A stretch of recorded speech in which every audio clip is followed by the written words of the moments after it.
Lord and stop balking. We taking down these demons, start walking. We need a plan of action, stop talking. We need a plan of action.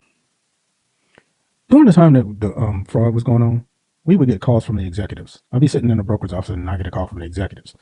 And they'd be three-way with some people on Wall Street, and they'd be like, Jimmy, we can't get this one through.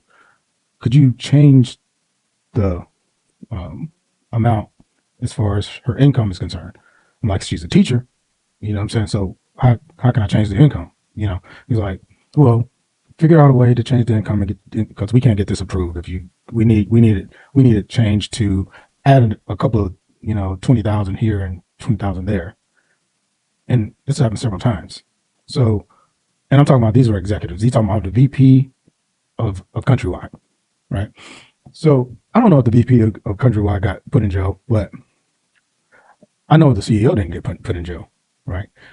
None of the executives in these companies and the executives doing the fraudulent baskets of collateralized debt obligations, none of them went to jail. Nobody went to jail on Wall Street. The people who went to jail were the people on the ground. People who were doing the fraud, right? We shouldn't have been doing fraud. I shouldn't have been doing fraud. Nobody should have been doing fraud, right? But we went to jail and we paid for the crime that we did. What's my point? The point is, there's a lot of crime being done in the way of fraud right now. And it's readily available. It's right in front of your face. But nobody wants to look at it, or they're looking at it, but not really speaking loud enough, right? And a lot of people really back the person who's doing the most fraud. And that backing is a blind backing, because you're not getting any of that money.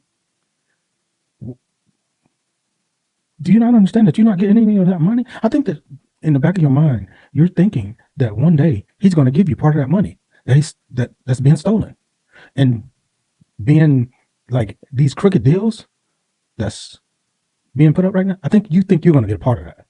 Anyway, I'm going to talk about this, and I'm going to keep this theme for a while. And the theme is KAYFABE. And the KAYFABE is, Blackjack Mulligan, Ric Flair, putting on a performance.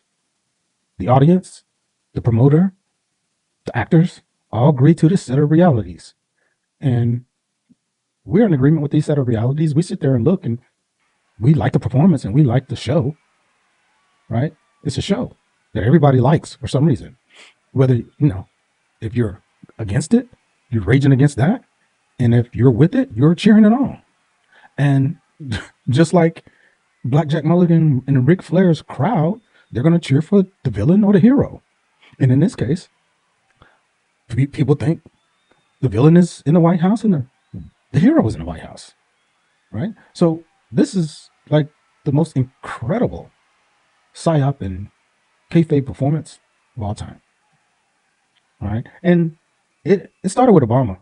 And I talked about that a little bit in my last podcast, so I'm not going to go through that again. But it started with Obama. He put on a great show, and he was the messiah. And people really just fell in line with it and fell in love with it. I did too in the beginning, but then I started to see things unravel. And me coming to this conclusion of this whole situation of the presidency being kayfabe, Blackjack and Rick, is something that really I think people should consider. That Donald Trump has only the power that he has, and he's not in charge and someone's in control. And so I'm going to do a podcast shortly after this one. This one will be up, and I just wanted to kind of help you understand where I'm going with the podcast, because some of this is a little bit, intricate in trying to understand it. So I'm going to kind of break it down a little bit. And here are my core theses and core arguments in 5 sessions. I'm going to do five sentences. Iran is charging a toll, it's $2 million per tanker almost to get through the Strait of Hormuz, right? And the toll, it wasn't there before this whole thing started. It just became a situation. But when Donald Trump was being interviewed, on ABC News, he said it was a beautiful thing. And when he said it was a beautiful thing, I said, you wasn't supposed to say that. Why did he say it was a beautiful thing? Well, Donald Trump has a company and his family has a stable coin, USD1. And that stable coin is one of the payment vehicles in which you can pay a toll. So that's one. Also, that's one and two, actually. The man negotiating the whole situation with the Iran war is Steve Witkoff. And his son created the whole stablecoin situation with the Trump family. So there's conflicting interest there, right? The petrodollar at this time is really non-existent. It really ran out in 2024. The agreement silently kind of went away in 2024. So what we're saying is like global positioning. And when I'm saying global positioning, I'm talking about private and government positioning, right? And the private is some we don't know, but one we do know. And that's the man sitting in the White House, because he has a payment vehicle that's approved for Iran to charge people, right? So if, give you an example, if a ship wanted to come through that, that pathway or the strait, through that strait, then they would have to give $2 million in stablecoin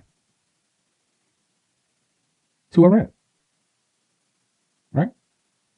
So again, if a ship wants to get through that pathway in the strait, they would have to give $2 million in USD1 stablecoin created by the Trump family.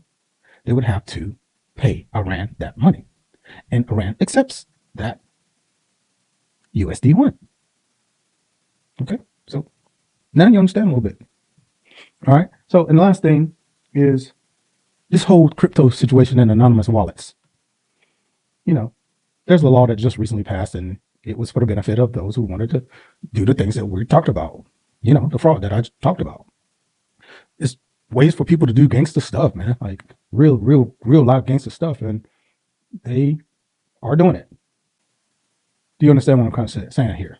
Like an anonymous person, anonymously made a bet and retrieved $143 million from that bet by betting on classified information. That's what I'm saying in a nutshell. It didn't come out that great, but that's what I'm saying. So I'm going to be going through all of these points right here. And this is what I call my KAYFABE framework. What's happening here, right? This whole situation with me, that's me talking about fraud. What it did, though, was it gave me a unique set of abilities to identify it.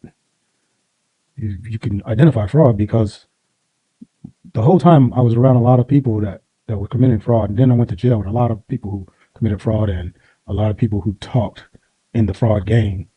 And some things that come out of their mouth, you always question. You always say, "What do you mean? What are you talking about?" And then you look into everything that they say because you're talking about people that's dealing in fraud. So this is what I suggest that everyone do, especially the MAGAs, the MAGA people that are really supporting. They call me MAGA adjacent, whatever that means. Ricky Taylor calls me MAGA adjacent. At one time, I felt like if Donald Trump was going to do some of the things he said, maybe I could start supporting him and giving him an ear. I was giving him a little ear because, y'all Democrats did some stupid things. But I was not committed. That's why I didn't vote for him. Anyway, that was an aside. But to end this podcast, those are things that I'm going to go through. I'm going to go through these things thoroughly so you can understand how this fraud is being committed, what the whole cryptocurrency situation is, why they have these transactions as anonymous, anonymous transactions, things like that. This is like the cryptocurrency world is like, I don't like a tiger or a lion locked up in a zoo with a fence, and they have all their prey like right there, locked up with any prey that they wanted, like zebras just put right in front of their face. That's and they can just attack them right there. They get full of. I mean, it's a sick situation where you can't be identified on the web or on the blockchain. You can't be identified. Anyway, I'm a little rambling a little bit, but anyway, that's where I'm going. And these are the core theses in my KAYFABE framework. So let's get into it. Give me Hitchcock, peace. Forward and stop balking. We taking down these demons. Start walking. We need a plan of action. Stop talking. We need a plan of